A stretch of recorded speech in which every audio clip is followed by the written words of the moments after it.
기도드리시겠습니다.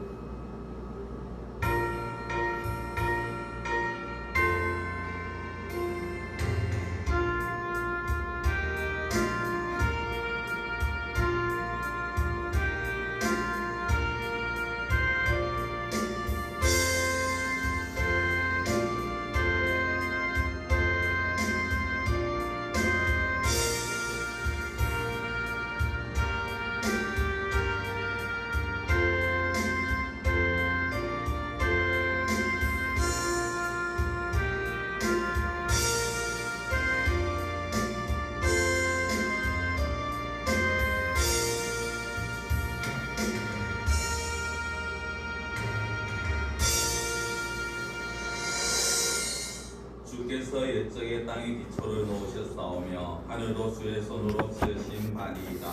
천지는 없어지려니와 주는 영존하시겠고 그것들은 다 옷같이 낡으리니 의복같이 바꾸시면 바뀌려니와 주는 한결같으시고 주의 연대는 무궁하리이다.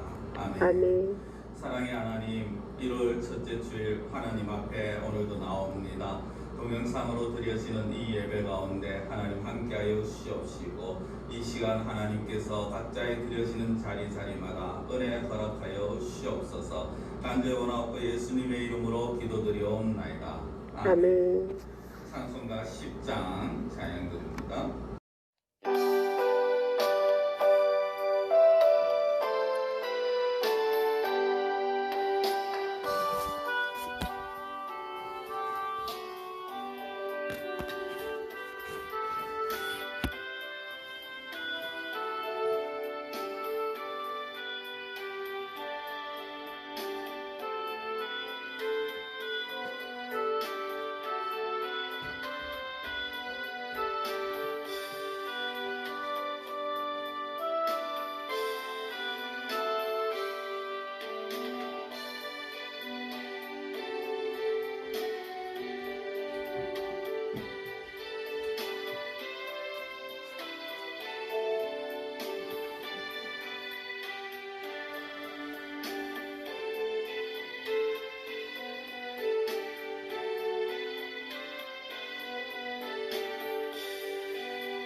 교동문 42번 시편 98편의 말씀입니다. 새 노래로 여호와께 찬송하라. 그는 기이한 일을 행하사 그의 오른손과 거룩한 팔로 저기를 위하여 구원을 베푸셨음이로다. 여호와께서 그의 구원을 알게 하시며 그의 공의를 문 나라의 목전에서 명백히 나타내셨도다. 그가 이스라엘의 집에 베푸신 인자와 성실을 기억하셨으므로 땅끝까지 이르는 모든 것이 우리 하나님의 구원을 보았도다. 온 땅이여 여호와께 즐거이 소리칠지어다. 소리내어 즐겁게 노래하며 찬송할지어다.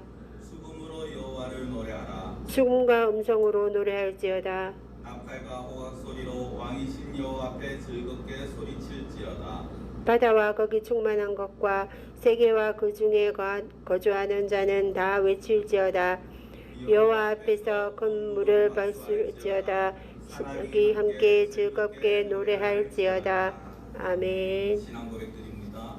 전능하사 천지를 만드신 하나님 아버지를 내가 믿사오며 그 외아들 우리 주 예수 그리스도를 믿사오니 성령으로 인대하사 동정녀 마리아에게 나시고 본디오 빌라도에게 고난을 받으사 십자가에 못 박혀 죽으시고 장사한 지 사흘 만에 죽은 자 가운데서 다시 살아나시며 하늘에 오르사 전능하신 하나님 우편에 앉아 계시다가 저주로서 산 자와 죽은 자를 심판하러 오시리라.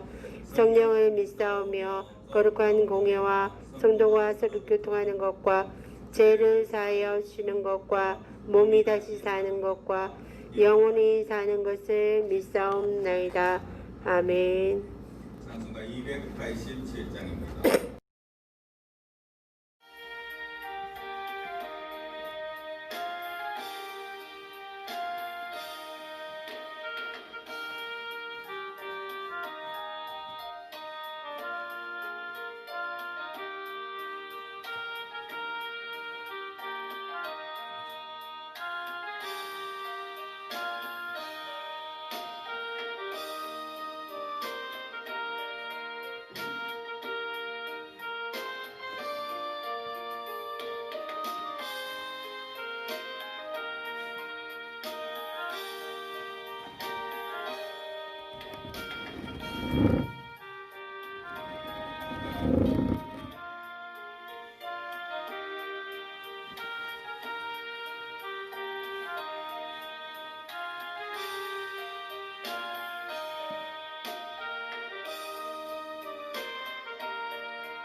잠시 기도드립니다. 사랑의 하나님 아버지, 오늘 이 시간 새해 첫 주일입니다. 새로운 기대와 새로운 희망을 가지고 드려져야 되는 새로운 예배의 시간이지만 저희들 참 이 힘들고 어려운 현실 속에 각자의 자리에서 이렇게 예배를 드릴 수밖에 없음을 불쌍히 여겨 주시옵소서. 이제 새롭게 한 해를 시작하며 하나님께서 올 한 해도 저희들을 붙들어 주시옵시되 이 코로나 사태에서 속히 자유로워서 모든 이들이 참 자유롭게 하나님 앞에서 다같이 예배드릴 수 있는 시간들을 허락하여 주시옵소서. 특별히 이 시간도 하나님의 말씀을 듣고자 합니다. 이 시간 각자의 자리에 우리가 하나님 앞에 마음을 다하여 예배를 드릴 텐데 하나님 이 시간 저희들의 마음을 해하여 주시옵시고 수상하여 주시옵시고 오직 하나님께서 저희들을 붙잡아 주시옵시며 새로운 힘으로 새로운 마음으로 새로운 은혜로 저희들을 덧입혀 주시옵소서. 이 시간 하나님께서 함께 하실 줄 믿사오며 모든 것을 예수님의 이름으로 기도드리옵나이다. 아멘.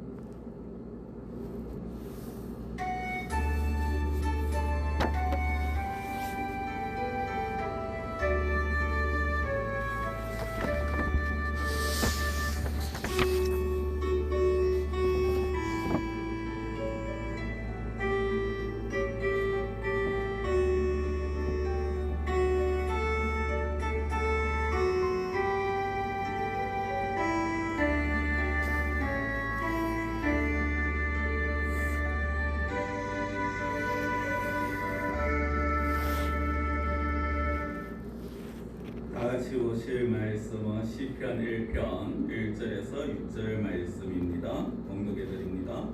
복 있는 사람은 악인들의 꾀를 따르지 아니하며 죄인들의 길에 서지 아니하며 오만한 자들의 자리에 앉지 아니하고 오직 여호와의 율법을 즐거워하여 그의 율법을 주야로 묵상하는도다. 그는 시냇가에 심은 나무가 철을 따라 열매를 맺으며 그 잎사귀가 마르지 아니함 같으니 그가 하는 모든 일이 다 형통하리로다. 악인들은 그렇지 아니하며 오직 바람에 나는 겨와 같도다. 그러므로 악인들은 심판을 견디지 못하며 죄인들이 의인들의 모임에 들지 못하리로다. 무릇 의인들의 길은 여호와께서 인정하시나 악인들의 길은 망하리로다. 아멘.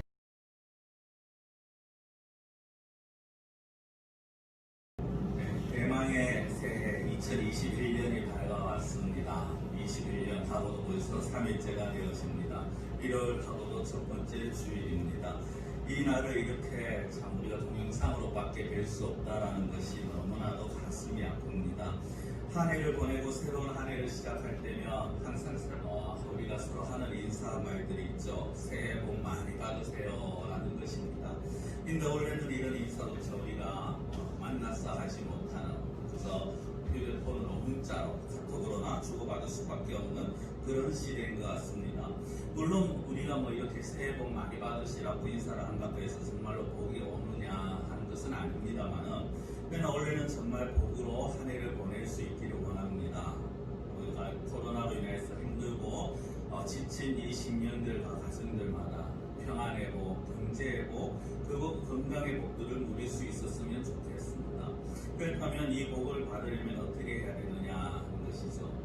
복을 누리는 삶이라는 것은 어찌 보면 형통의 삶이라고 말할 수 있습니다. 사람들이 소위 말하는 형통의 삶을 살고 싶어 합니다. 모든 일들을 자기가 원하는 대로 잘 풀어가면서 풀려지기를 원합니다. 그러나 상당한 경우에는 어떻습니까? 내가 계획하던 것과는 다르게 일이 되어서 갑니다. 내가 계획하던 것과는 다른 방향으로, 엉뚱한 방향으로 일이 풀어집니다. 그러나 어떤 그거를 이제 불통이라고 말을 하기도 하는데요. 상당한 경우 형통보다는 불통이 더 많다라는 것입니다. 그렇다면 어떤 삶이 복받은 삶이고 성공한 삶이냐, 그리고 형통의 삶을 사느냐라고 우리가 보아야 될 것입니다. 그것도 이렇게도 생각을 해볼 수 있습니다. 그렇다면 정말 모든 일이 내가 원하는 대로 그렇게 형통의 삶을 살아간다면 그 형통의 삶이 과연 복받은 자의 삶이냐, 그 형통이 무조건 성공한 삶이냐라고 말할 수 있느냐는 것이죠. 우리는 형통을 좋아합니다. 오죽하면 만사형통이라는 말을 사용하겠습니까? 오히려 만사형통의 삶을 살고 싶어 합니다. 그러나 그 만사형통의 기준이 세상과는 달라야 합니다. 선거의 만사형통과 세상에서 말하는 만사형통은 달라야 된다는 것입니다. 우리의 복과 형통의 기준은 세상의 기준과는 달라져야 된다는 것이죠.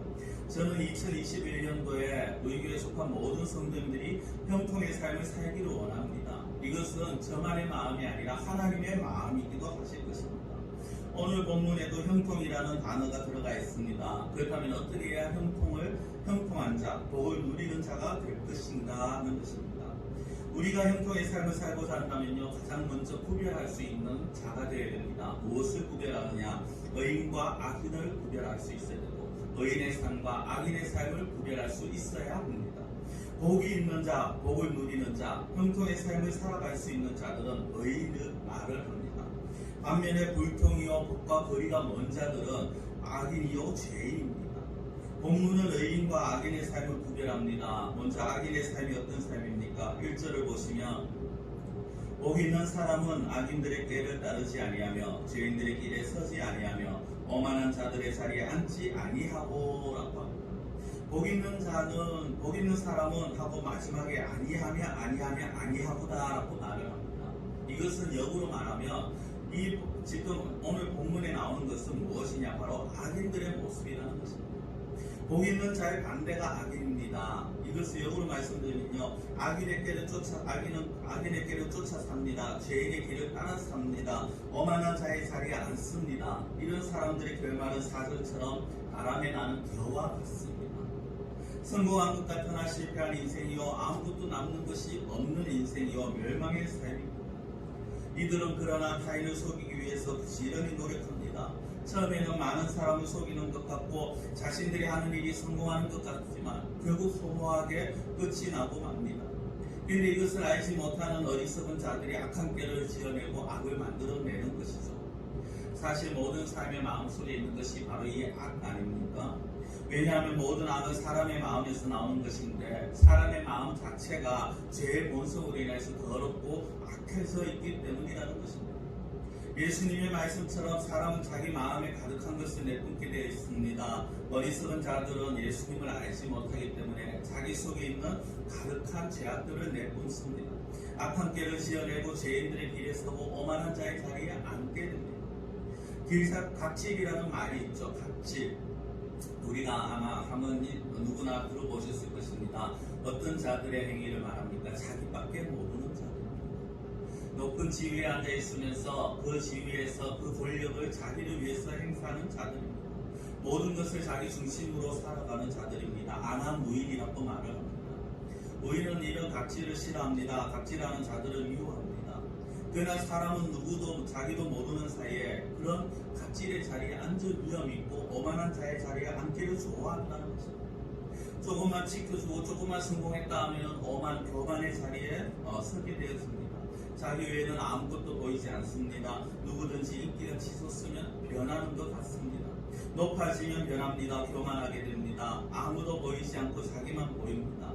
교만해지기 때문이죠. 이런 자들은 하나님을 떠나 살아가는 자들이라는 것입니다. 하나님을 떠난 자들의 마음은 점점 강팍해집니다. 강팍한 자들은 하나님을 대적합니다. 애굽의 바로가 그러하지 않았습니까? 애굽의 바로가 하나님께서 그 재앙을 보여주면서 그 이스라엘 백성들을 보내라고 하지만 그의 마음은 점점 더 강팍하였던 것을 우리는 알 수가 있습니다. 그리고 광야에서 이스라엘 백성들이 어땠습니까? 마음이 강팍하여서 하나님을 떠나버립니다. 하나님으로부터 돌이킵니다. 점점 마음이 굳어집니다. 마음을 닫아버립니다. 다른 사람에게 해를 끼치는 것은 물론이고 하나님을 대적하고 하나님을 향해 마음을 열지 않습니다. 하나님을 대적하는 자들이 바로 강팍한 자들이요 이렇게 악을 행하는 자들이라는 것입니다. 이처럼 하나님을 떠난 자들의 강팍한 마음은요 죄의 유혹에서 헤어나오지 못합니다. 사단의 속삭임에 솔깃합니다. 1절에 나오는 죄의 길에 선다라는 것은요 죄를 짓는 삶을 산다라는 것입니다.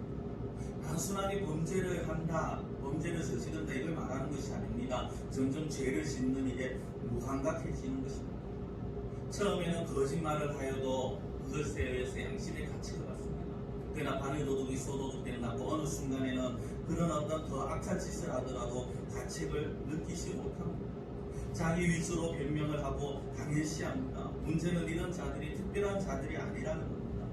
우리가 비록 하나님의 백성이지만 우리가 잠시라도 하나님을 잊고 하나님을 떠난 삶을 살고 아니면 하나님을 향한 마음이 닫혀진 삶을 살아간다면 우리 역시 어느 순간에 이런 죄인의 자리, 오만한 자리에 앉게 되더라는 것입니다.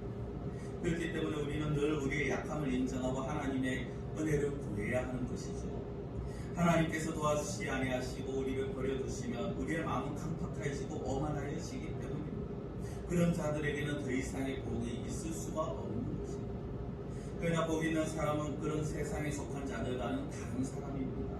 눈에 보이는 것을 쫓기보다는 하나님의 의를 구합니다. 악인의 길을 쫓기보다는 하나님의 지혜를 구합니다. 죄인의 길에서 물러나와서 거룩한 다른 길을 걸어갑니다. 오만한 자의 자리에 앉지 않고 겸손하게 하나님을 높이고 다른 사람을 존경합니다. 인정합니다. 이것을 하나님께서 인도하여 주십니다. 우리 역시 이런 복을 누릴 수 있는 자가 되어야 된다는 것입니다. 내가 괜찮은 사람이고 내가 잘나서가 아니라 성령님께서 우리 안에 계시면서 인도해 주시기 때문에 우리는 이런 자의 삶을 살 수가 있는 것입니다. 물론 인간입니다. 연약합니다. 그렇다 보니 순간순간 어리석음에 빠지게 됩니다. 죄의 길에 설 때도 있습니다. 그러나 성령님께서 깨우쳐주시고 돌이키게 하시며 제자리를 찾게 해주시더라는 것이죠. 이 세상의 모든 사람이 복을 누리기를 원합니다. 특히 성도는 복을 받은 자이고 복을 누리는 자이고 또한 누리는 삶을 살아가야 하는 자들이 성도입니다. 그러기 위해서는 가장 기본이 되어야 되는 것이 있는데 그것이 무엇이냐? 바로 율법, 말씀을 즐거워하며 가까이 해야 한다는 것입니다.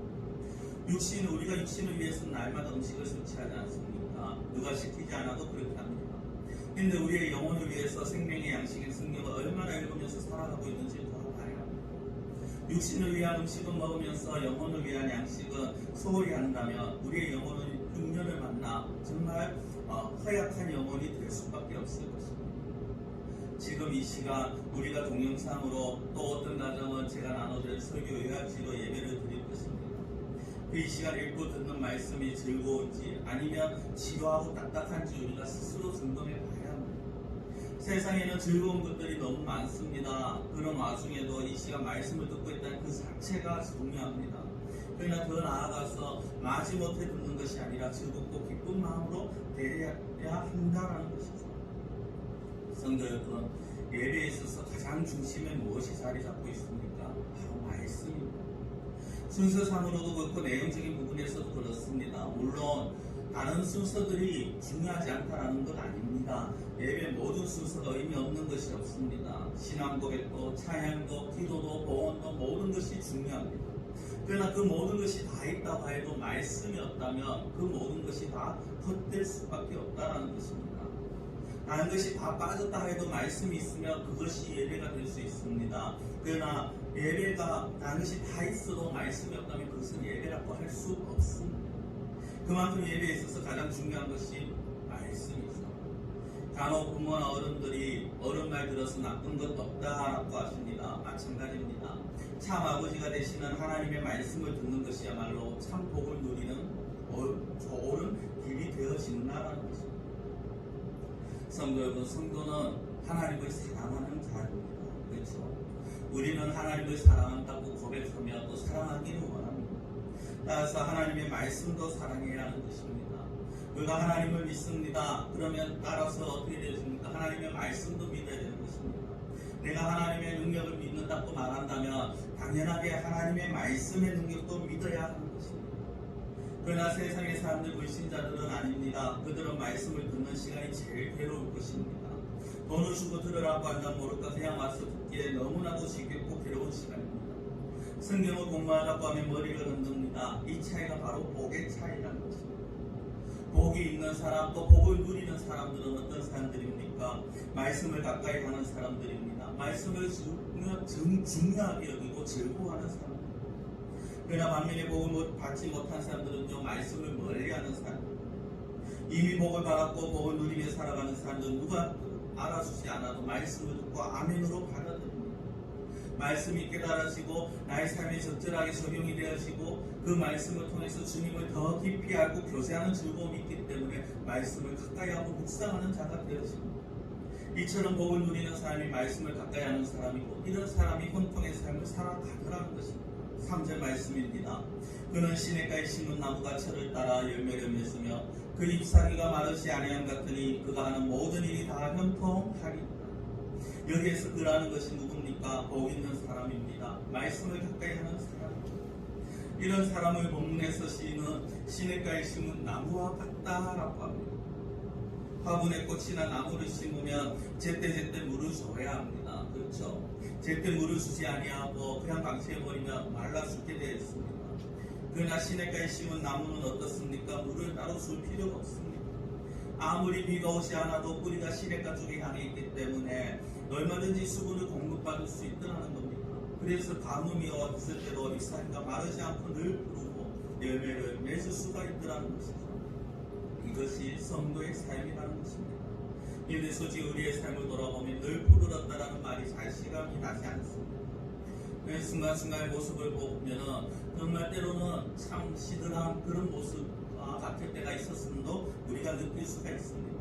그러나 순간의 모습으로 우리가 전체를 판단하지 말아야 하겠습니다.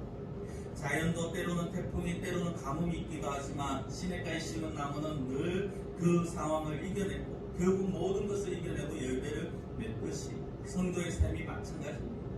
고난을 만나도 시들지 않습니다. 핍박을 당해도 시들지 않습니다. 당장은 힘들고 어렵지만 그것으로 그냥 시들어 버리는 것이 아닙니다. 그 고난과 핍박과 시험을 이겨냅니다. 늘 푸르게 나아가고자 힘을 씁니다. 생기가 넘칩니다. 왜 그렇습니까?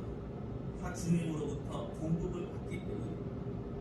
시냇가에 심은 나무가 그 깊은 뿌리가 시냇가에 향해 있어서 그 뿌리로부터 물을 수분을 공급받듯이 우리가 정말 우리의 마음을 하나님께로 예수님께로 향해 있다면 그 예수님으로부터 주는 그 오는 그 힘과 그 능력과 그 평안함과 그 은혜로 말미암아 우리가 정말 모든 일들을 이겨낼 수 있고 그리고 전도의 열매, 사랑의 열매, 의의 열매, 성령의 열매들을 맺을 수가 있게 되어진다는 것입니다. 앞서 말씀드린 이런 열매들, 전도, 성령, 사랑, 의 이런 열매들이 우리 주변에서 볼 때가 있지 않습니까? 어떤 분들은 정말 사랑하기 어려운 상황에서도 사랑을 하시는 분들이 있습니다. 자기를 미워하는 사람을 향해서도 그저 흔들리지 아니하고 사랑으로 대하는 분들이 계십니다. 어떤 분들 봉사하는 모습이 참 아름답습니다. 힘들고 어려운 상황 가운데서 정말 자기 몸 추스리기도 힘들고 자기의 어떤 현재의 상황이 너무나도 힘든 상황 속에서도 불평 없이 묵묵하게 자기의 은사와 재능으로 섬기시는 분들이 계십니다. 어떤 분들은 전도를 잘하시죠. 사람들에게 복음을 전하고 교회로 데려오는 일에 열심이고 그런 일에 즐거움을 느끼시는 분들이 계십니다. 어떤 분들은 아주 훌륭하게 성숙된 인격을 가지고 계십니다. 성경의 9가지 열매가 그분들 앞에서 나타나지 않습니다. 그런 분들 보면 별로 존경이 드러납니다. 이런 종류의 열매가 저와 여러분들 가운데 우리 지금 이 시간에 동영상으로 말씀을 듣고 예배를 드리는 모든 성도들 가운데 맺혀지는 것을 볼 때가 있습니다. 또 그걸 우리는 보여야 합니다. 그런 모습을 볼 때마다 얼마나 그 모습이 아름답고 귀한지 모릅니다. 그렇다면 성도 여러분, 그렇다면 어떻게 해야 그런 열매를 맺을 수가 있겠습니까? 앞서 말씀드린 전도의 열매, 사랑의 열매, 의의 열매, 성령의 열매들을 어떻게 맺을 수 있겠느냐는 것입니다. 한 가지 방법밖에 없습니다. 뿌리에 근거가 있습니다. 근원이 있습니다.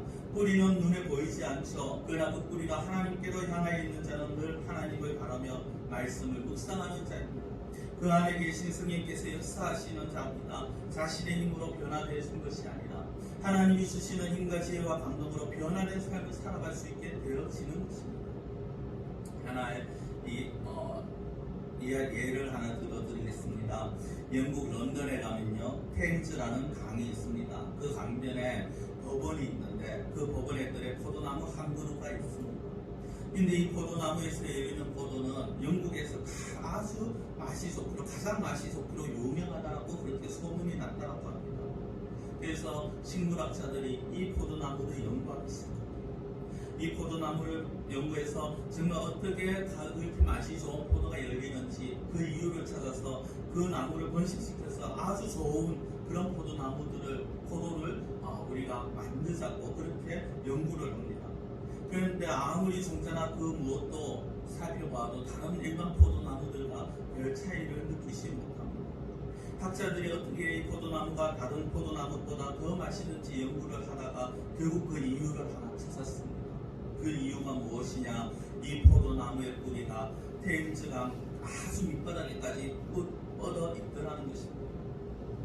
뿌리가 강 밑바닥에 뻗어 있으니 그 영국 런던에 웬만한 가뭄이 와도 문제없이 충분히 수분을 빨아들일 수 있었고 더 많은 영양분을 섭취할 수 있었고 그러다 보니 영국에서 가장 맛있는 열포를 맺을 수가 있었다는 것입니다. 그렇습니다. 신자와 불신자는 사실 겉으로 보기엔 표시가 안 납니다. 복 있는 사람, 복을 누리는 사람과 복이 없는 악인들에게 복과 거리가 먼 사람들은 겉으로 볼 때는 별 차이가 없습니다. 여러 사람들과 다르지 않습니다. 그러나 그 생각과 삶의 기준과 신앙의 뿌리에서 차이가 납니다. 어떤 차이입니까? 그 신앙의 뿌리가 누구에게 뻗어 있느냐 하는 것입니다. 그 사람의 마음이 누구를 향해 있느냐 하는 것입니다. 복 있는 사람은 생각과 그리고 삶의 기준과 신앙의 뿌리가 늘 예수님께 향해 있습니다. 그러니 당연히 온갖 기분과 세상의 어려움이 다가와도 걱정하지 않게 되더라는 것이죠. 왜냐하면 어려움이 오면 올수록 이런 사람들은 더욱더 하나님을 의지하고 더욱더 하나님을 붙듭니다. 그러니 당연히 더욱더 많은 은혜를 누리게 되더라는 것입니다. 영혼이 잘된 사람이 범사에 잘 되었습니다. 요한삼서 1장 2절에 사랑하는 자여 내 영혼이 잘됨 같이 네가 범사에 잘되고 강건하기를 내가 간구하노라 라고 하죠. 영혼이 잘됨 같이 범사에 잘되는 자가 정말 복된 자입니다. 영혼이 황폐한데 일이 잘된다, 범사에 잘된다, 그 사람은 결코 복 있는 자가 아니죠. 영혼이 잘되기 우선입니다. 그리고 영혼이 잘되어 가는 자들은 당연히 범사에 잘되고 강건하겠습니다. 주님께서 공급해 주심으로 영혼이 잘되는 자들이 이러한 복들을 누리게 됩니다. 이러한 사람들은 힘들고 어려워도 절대 낙심하지 않습니다. 절망하지 않습니다. 우울증에 걸려도 걸릴 일도 없겠지만 걸린다 해도 속히 일어설 힘을 얻습니다. 늘 푸르고 열매가 가득한 삶을 살고 있다는 것, 이것이 바로 하나님으로부터 풍성한 복을 받고 있다는 증거가 되는 것입니다. 우리가 보기에 어려움이 있고 감당할 수 없는 고난이 와도 감당할 힘을 주시는 하나님께서 모든 것을 해결해 주시고 함께 하심을 믿고 나아가는 자들입니다. 이 세상의 모든 것들이 한순간 바람에 날아가듯이 다 사라질 것을 믿고 살아가는 자들이라는 것이죠. 말씀을 뵙겠습니다. 말씀과 기도와 찬양으로 하나님과 동행하는 삶, 그런 삶을 살지 못하는 자들은 사막에 뿌리 낸 나무와 같습니다. 땅 위로 뿌리가 허옇게 드러납니다. 이런 자들은 얼마 못 가서 말라 죽게 됩니다. 겉으로 볼 때는 살아있는 나무 같지만은 그러나 생명이 없는 나무입니다. 이러한 사람들은 복과 상관없는 자들입니다. 하나님과 상관이 없기에 모든 것이 다 끊어진 자들입니다. 우리는 아니라는 것이죠. 우리는 이 세상의 것들을 다 뒤로하고 하나님의 말씀을 듣고 묵상하고 하나님과 동행하는 그런 자들의 삶, 그런 모습이 바로 우리의 삶이라는 것입니다. 그래서 내가 예배의 자리에 있다는 것, 지금 이 시간도 우리가 예배를 드릴 수 있다는 것이 바로 복 있는 사람이라는 것입니다. 우리가 예배의 자리를 사모한다는 자체가 바로 복 받았다는 증거라는 것입니다. 그 복은 우리 자신에게서 나오는 것이 아닙니다. 전적으로 예수님께로부터 말미암은 하나님의 은혜입니다. 저와 여러분이 세상에서 가장 큰 복을 소유했다는 것, 이 사실을 우리가 기억을 해야 합니다. 그리고 그 사실에 대한 확신을 가지시기 바랍니다. 그것이 지금도 우리에게 주어진 이 복들을 누리시길 원합니다. 우리가 늘 우리를 하나님께로 예수님께로 향하였습니다. 우리가 이미 받은 복들을 누리고 또 앞으로도 주실 복들을 마음껏 누리며 살아가실 수 있는 그러한 우리 성도들 되시기를 축원합니다. 기도드리겠습니다. 사랑의 하나님 아버지, 이 세상은 복이 있는 자와 복이 없는 자로 나뉘어집니다. 눈에 보이는 복보다 더 중요한 것이 영혼의 복이요, 영혼이 잘된 같이 범사가 잘 되는 것이 가장 중요하고 또 가장 복된 일임을 저희들이 보고 깨닫습니다. 하나님, 우리가 정말 우리의 영혼이 하나님께로 향해 있게 하시고 우리의 마음의 뿌리가, 신앙의 뿌리가 예수님께 뻗어 있어서 늘 하나님과 예수님의 그 말씀을 가까이 하며 그 말씀을 주야로 묵상하는 자가 되게 하여 주시옵소서. 그리하여서 우리가 정말 악인의 길에 죄인의 자리에 서지 아니하고 앉지 않게 하여 주시옵소서. 오로지 하나님께서 예비하신 그 복, 이미 받은 복을 누리며 또 예비하신 그 복들을 누리며 살아가게 합당한 저희들의 삶이 되게 하여 주시옵소서. 뿌리 깊은 나무가 되게 하시고 또한 그 뿌리는 엉뚱한 곳이 아니라 세상이 아니라 하나님께로 향하여서 뿌리 내리는 그러한 저희들의 삶이 될 수 있도록 주장하여 주시옵소서. 간절히 원하고 예수님의 이름으로 기도드리옵나이다. 아멘. 찬송가 288장입니다.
교회 소식 전해드립니다. 우리가 정해진 대로 오늘까지 예배를 비대면으로 드립니다. 이후의 상황은 또한 당회에서 의논하여서 주 다시 연장을 할 것인지 아니면은 바로 모두 모여서 할 것인지 추후에 연락을 드리겠습니다.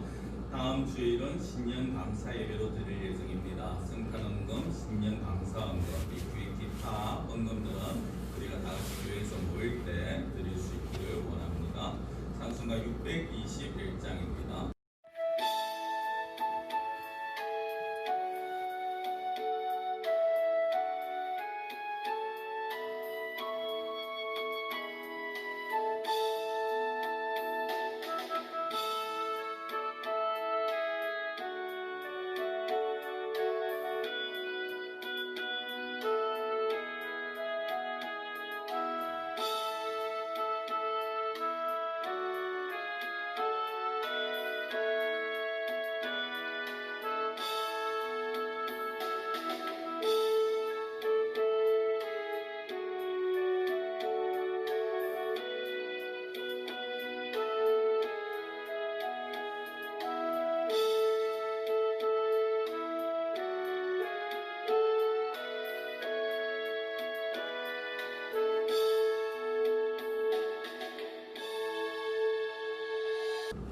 축도드립니다. 이제는 우리 주 예수 그리스도의 은혜와 하나님 아버지의 크고 무한하신 사랑하심과 성령님의 교통 역사 충만하심이 하나님으로부터 예수 그리스도로 말미암아 내려오는 은혜와 복을 누리며 살아가기 원하는 또 복을 받은 자답게 살기를 원하는 사랑하는 주의 모든 성도들과 그들의 가정과 일터와 이 교회 위에 그리고 지금도 코로나로 인하여서 고통받는 한국의 모든 교회들 위해 이제로부터 영원토록